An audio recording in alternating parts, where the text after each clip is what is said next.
Hi there, I am your host Marlene McConnell and welcome to the Surviving Trauma Stories of Hope podcast. In today's episode, I am delighted to welcome the lovely mama and author Sheyann Straub from a home in Kansas City. Sheyann is a writer, mama, and a trauma survivor who advocates for others to live fully in the light of who they are. She believes in forgiveness and the power of breaking generational curses. In her debut memoir, Honeysuckle and Cigarettes, Sheyann confronts decade-long secrets in the hopes to light a path for her daughter, Lola, and inspire others to hug their own inner child. When she's not writing or spending time with her husband and daughter, she can be found behind a camera, capturing the beauty of humans. True to her Midwest roots, Sheyann values a good bargain, time in nature, and home-cooked meals. She speaks on modern motherhood, the benefits of therapy, and how to pursue creativity in the margins of life. It has been my pleasure to have Sheyann join me, and I know you will love this episode. Thank you for joining me on this journey. Comment on the posts on Instagram, Facebook, or LinkedIn, and let me know what you think of this episode. Also head to Amazon.com or takealot.com and get your copy of my book, Ray of Light, and please leave me a rating and review. It would mean the world to me. Also, please check out my website and download your free journal prompt and relaxing meditation on the resources page. As always, stay tuned and keep listening. Welcome, Sheyann. It's so nice to see you. How are you? I'm great. How are you? I'm doing great. Thank you so much for reaching out. It's amazing to finally meet you face to face because obviously I've just been following you along your journey on social media and been on your Instagram page. So it's awesome that we finally get to meet and record a very exciting podcast episode together. Yes, I'm so excited that you are having me on your podcast and I'm excited to jump into it. So let me first say, congratulations on the publication of your book. I mean, it's never an easy task until it's done when you write a book. Thank you. It was a long time coming and I'm super excited that it's out. So can you tell me just briefly what inspired you to write the book? What was that feeling that came up that said, you know what, I'm going to put all of this information into a book? What was the inspiration? Honestly, and I think people think this is kind of funny when I say it, but a little bit of anger. As I reflected on all of the things that I'd been through, I was just a little bit angry and thinking I can't be the only person that's been through something like this.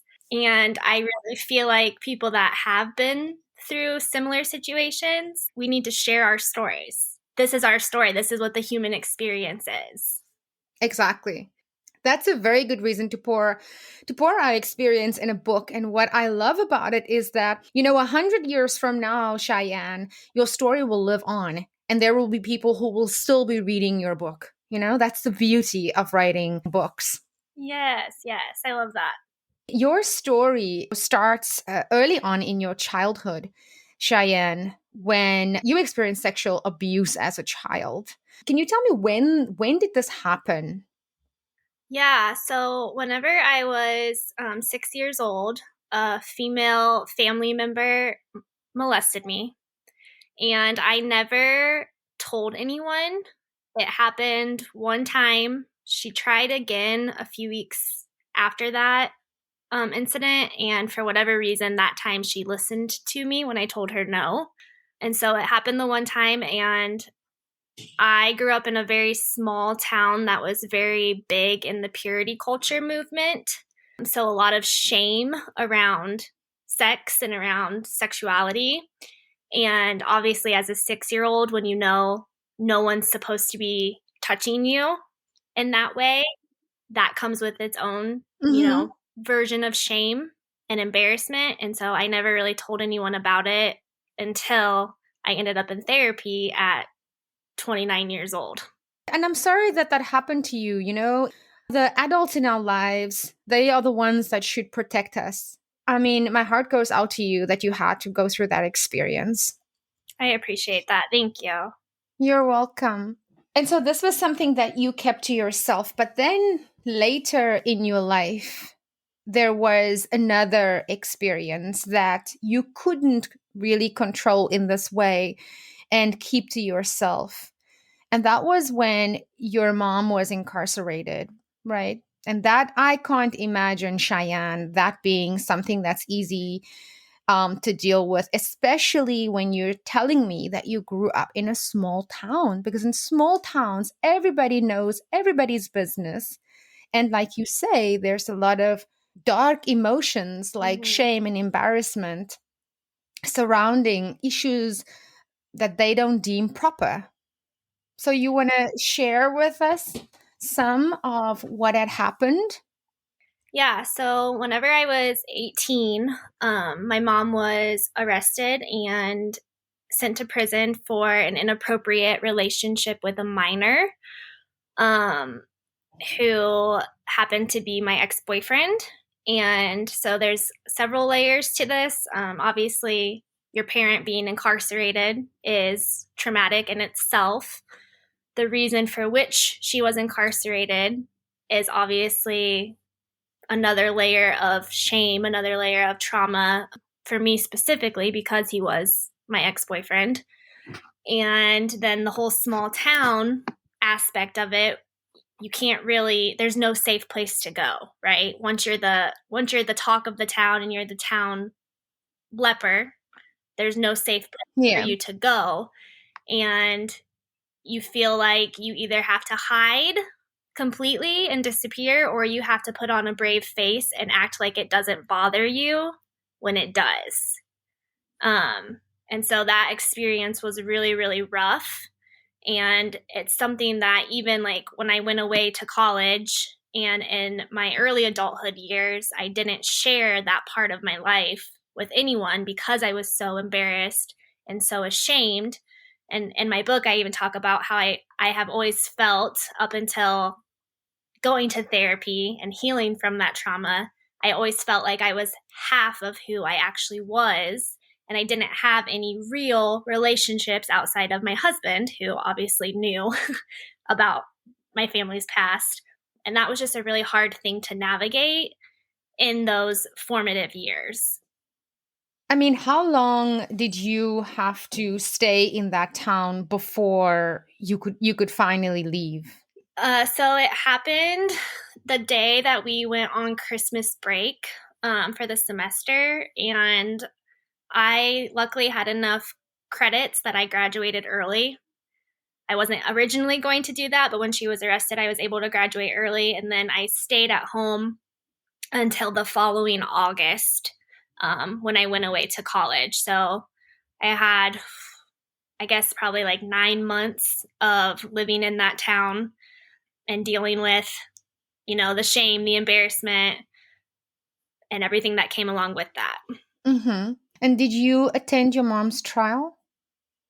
I didn't. At the request of my dad, I chose not to like watch the news or go to the trial or do anything along those lines. And did you have any other contact with your ex-boyfriend and his family during that time? No, I actually have not spoken to him. Like, I don't know his take on it. I don't really know his side of it. I never spoke to him after all of that happened. I pretty much tried my best to cut myself off from what my life was before that, and start over fresh in college. Mm-hmm. And how long were you and him together? We were together. It was like a stupid high school, teenage relationship. It was like 6 months. Their affair, their relationship happened a few years before she was actually arrested. So she lived with that secret for a while too, before the authorities knew about it. So who would have alerted the authorities? He would have said something? I'm not entirely sure. I don't, yeah, I'm not entirely sure on that whole part of it. My my parents tried very hard to keep me out of it as far as like the details of the legal stuff and what exactly happened between the two of them. And honestly, I don't really know that that matters because it happened and we all had to live with the consequences and the fallout afterwards. And is your mom still incarcerated? She's not. She served about a year and a half and then she got out early on good behavior. So she's been out of prison for almost 13 years now, and she was on probation for 10 years afterwards, but now she's done with all of that. The legal repercussions of it, she's done with. Right. And do you have any contact with your mom now? Yeah, I do. So a big part of my book, my memoir, is kind of this restoration, this process of forgiving and rebuilding back our relationship.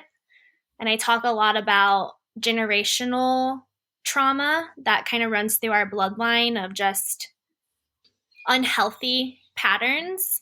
And my main goal for writing this memoir is to be healthy and to live fully in truth so that my daughter doesn't have to continue with this cycle of generational trauma. And then also, obviously, that forgiveness piece, that promoting redemption for other people to hopefully pursue. Mm-hmm. So how did you find your way to forgiveness? To actually say to your mom, I relinquish the past and I forgive you. To be in that position where you set yourself free. Yeah, that's a great question. And I thank you for asking that because I feel like a lot of people shy away from saying what's the obvious is that to a lot of people, they don't understand how I could forgive her.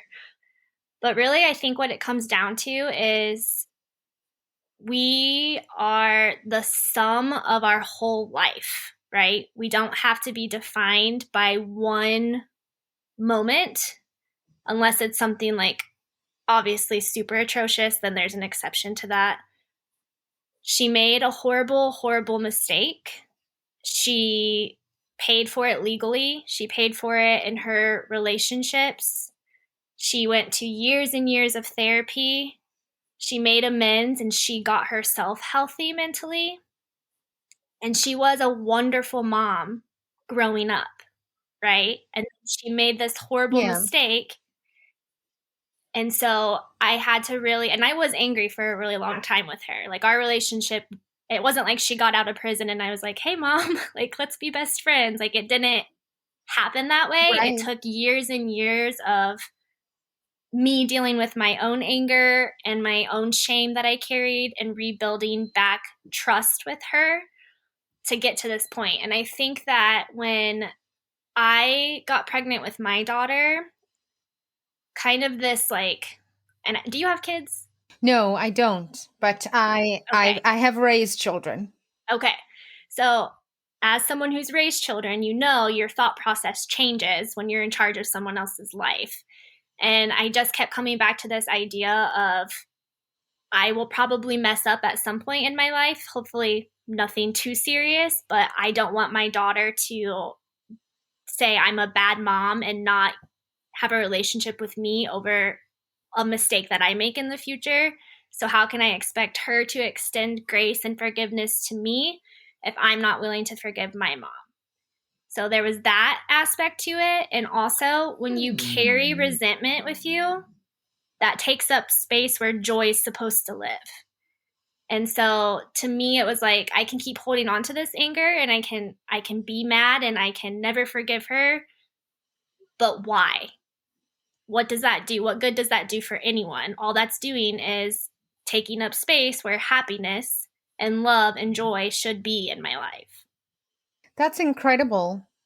And I mean, the way that you make the connection between that resentment and the forgiveness, being able to release yourself, and the beauty of replacing deep-seated resentment with joy Mm-hmm. is a beautiful notion. And I think those two things really it leads to forgiveness and it can lead to redemption.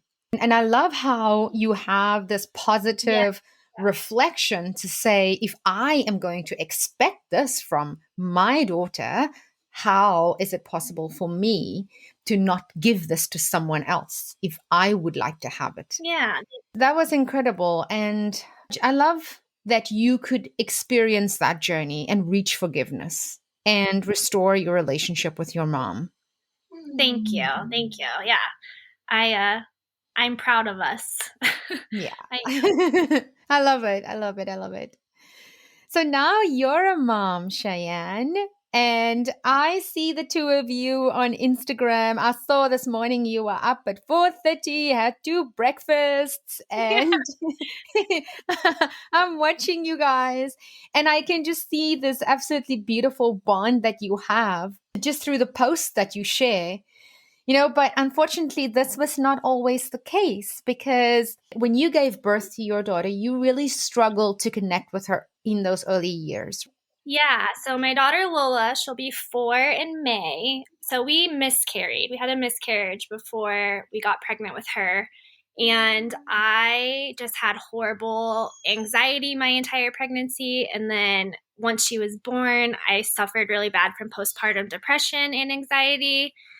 And so it was just really, I would say, the first year and a half. It wasn't that we weren't bonding and we weren't connecting. I just felt like I didn't know who I was and what my role was outside of motherhood. And I didn't know how to balance everything that comes with the territory of being a new mom and working and having a business and trying to heal from all these past traumas still. So it was kind of a whole lot happening at one time. We think that these things happen in isolation, but they really a build up and a compression of very many different experiences that we keep within ourselves, and our body just gets to one point and it says, I don't want to anymore. Thank you, Sheyann, but I need you to take a pause, right? Yeah, I think that people, I'm sorry, can you hear my dog whining in the back? Can you hear him? Oh, I welcome dogs here on the podcast. I do. He's whining. I do. Like, I don't know if that's distracting or not. Yeah, I think that people don't understand really like this whole metamorphosis that you go through when you become a parent, especially as a mom and as the main caregiver.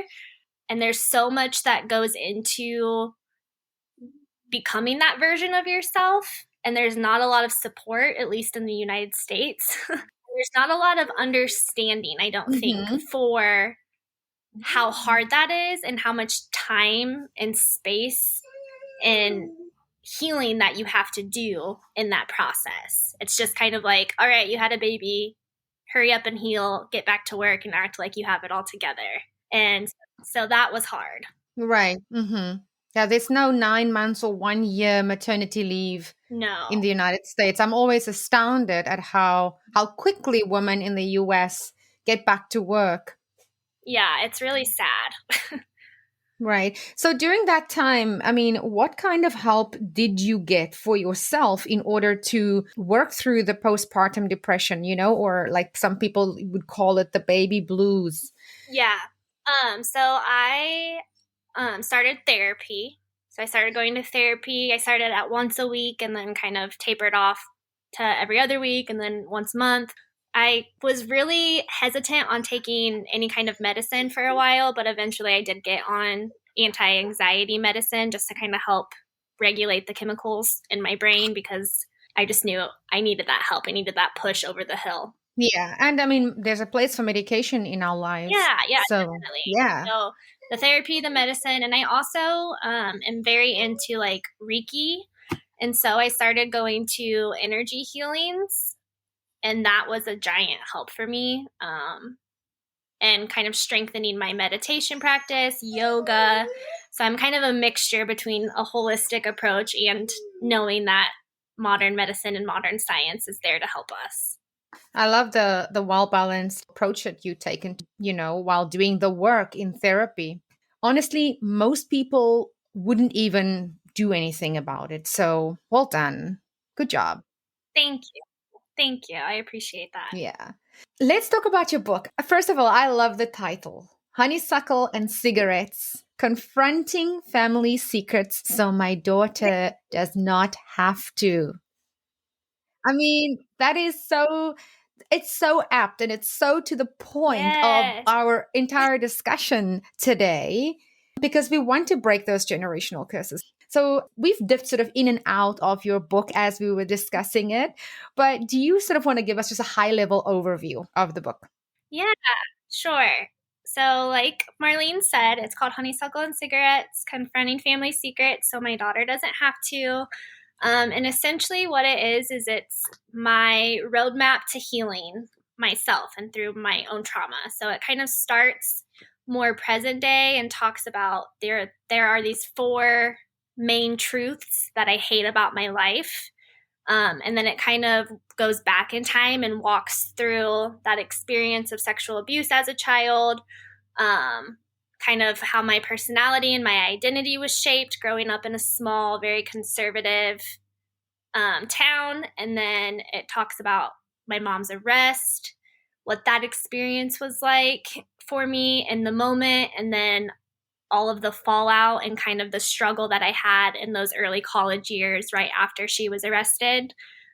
And then it brings you more to present day where it talks about, the postpartum and my relationship with my husband and finally reaching rock bottom during that postpartum depression and saying, okay, I need to heal and I need to deal with these things so that my daughter doesn't have to. Mm-hmm. I couldn't help myself, Sheyann. I obviously waited straight to Amazon. I looked at the book. I immediately clicked on all the reviews. And there are so many incredible reviews for your book on Amazon. And I have to share this with the listeners. Like, they need to hear this. I printed some of them out. So, Patrick says, A Healing Journey. This book embodies the struggles of small town living and the mindset of generational trauma. I particularly enjoyed her roadmap to forgiveness. Here we go, forgiveness. And how the hard decisions can be the best ones. This is a great read, and I would recommend to anyone who grew up in a small town, experienced generational trauma, sex abuse, or the hardships of trying to find yourself in college. I love I it. mean, I know. Alexis said a beautiful depiction of generational trauma and learning that it doesn't start with us. How powerful is that, Sheyann? I know. Sheyann beautifully articulates the process of feeling and healing from repressed memories and trauma in a raw and genuine way. People can feel you through your words on those pages, Sheyann. Her storytelling allows you to feel seen and heard as you on this journey with her. I finished the book within hours of getting it because I just couldn't stop as each chapter began.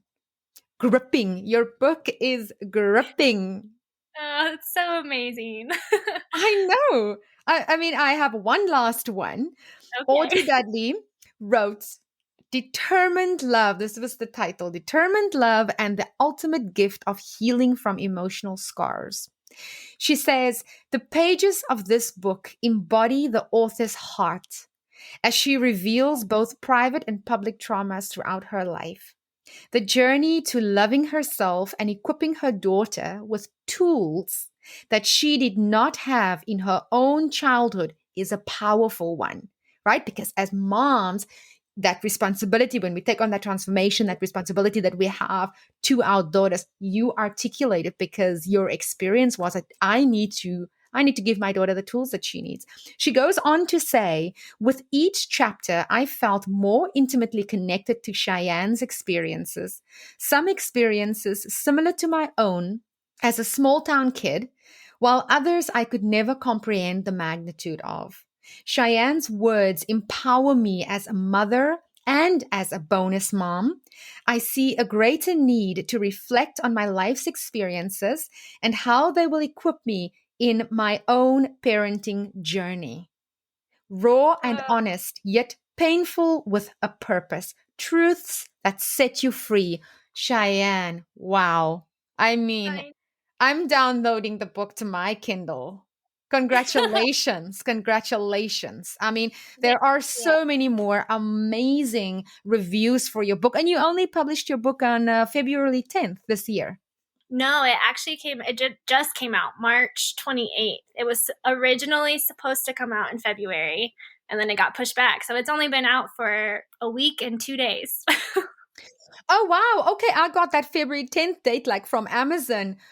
Yeah. Yeah. Oh, wow. I mean, even a bigger congratulations. It's phenomenal. Thank you so much. So, do you have any last words of inspiration that you would like to leave the audience with? I would just say that your story, and I can't remember who said this originally. There's a quote out there from another author, and I'll have to figure out who said it. But your story could be the roadmap for someone else's survival, right? It could be a survival guide for someone. And it matters so much that you share that story with the world, because you could be helping someone, Yes. or multiple someones, start their own healing journey. So love yourself enough to drop the burden, drop the shame that you're carrying, and trust that you will be received with love because you're authentically being true to who you are. That's beautiful. And everything starts with love. Yes. Yeah, absolutely. Thank you so much.